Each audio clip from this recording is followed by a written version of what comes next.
Hello दोस्तों, मैं हूं प्रदीप गोयत और आप देख रहे हैं पीएस वैली। तो दोस्तों, आज मैं जहां पर आपको लेकर आया हूं वो है मोहम्मद शाह का मकबरा, जो कि लोधी गार्डन के अंदर ही पड़ता है। जैसे कि मैंने बताया था दोस्तों, ये लगभग लोधी वंश के लगभग मकबरे लोधी गार्डन के अंदर ही हैं। और ये मकबरा यहाँ से जो सफदरजंग का जो मकबरा है वहाँ से सिर्फ और सिर्फ 1 किलोमीटर की दूरी पर है।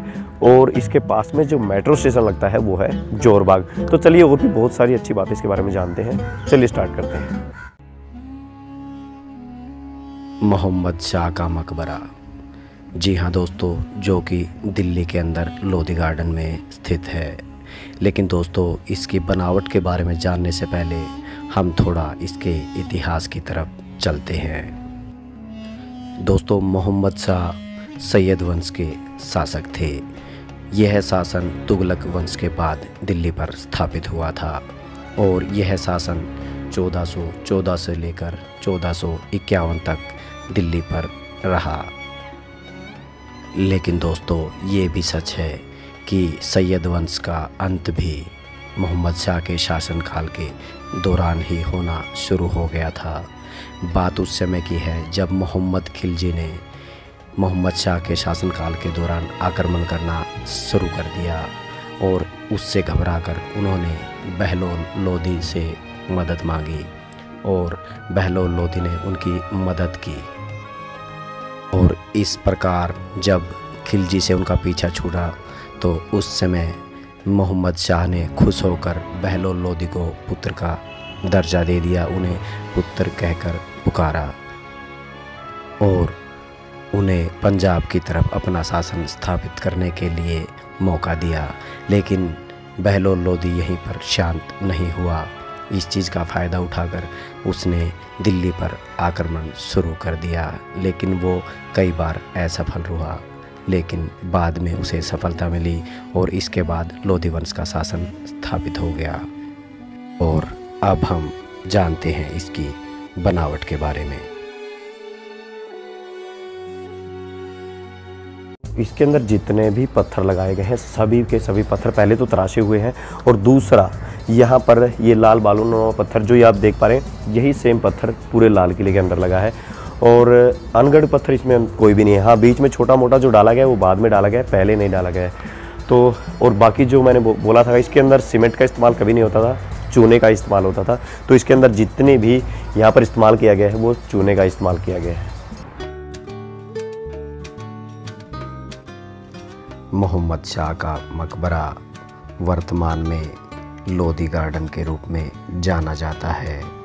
1445 में इसे बनवाया गया और इसका आकार अष्टकोणीय है, जो सैयद और लोधी राजवंशों के दौरान आम हो गया था। इस अष्टभुज इमारत के साथ एक बाहर की तरफ बरामदा बनाया गया है जो इसके साथ साथ चलता है। और इस बरामदे की लगभग 8 भुजाएं हैं और हर भुजा के साथ में 3 दरवाजे बनाए गए हैं। इमारत के कोनों की मजबूती के लिए तुगलक शैली को इस्तेमाल में लाया गया है और कमरों के दरवाज़ों और ऊपरी भाग को पत्थरों द्वारा संभाला गया है।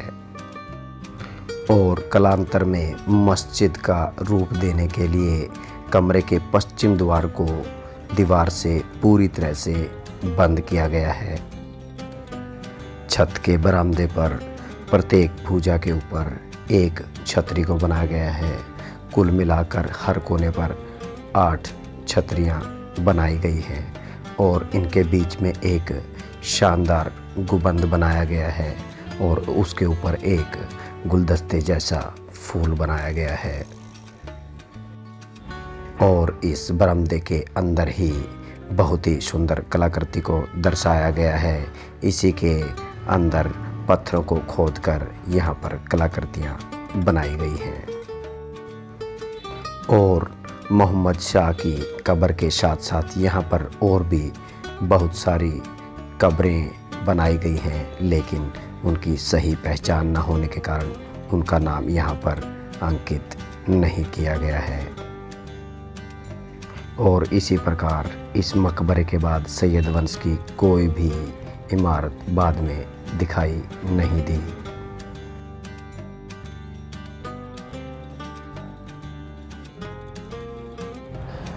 तो दोस्तों ये था छोटा सा वीडियो, छोटी सी जानकारी मोहम्मद शाह के मकबरे के बारे में, जो कि लोधी गार्डन के अंदर पड़ता है। और इसके अंदर और भी बहुत सारे मकबरे हैं जो मैं आपको दिखाऊंगा आगे भी, और ऐसी ही वीडियो मैं आगे भी लाता रहूँगा। देखते रहिए PS वैले।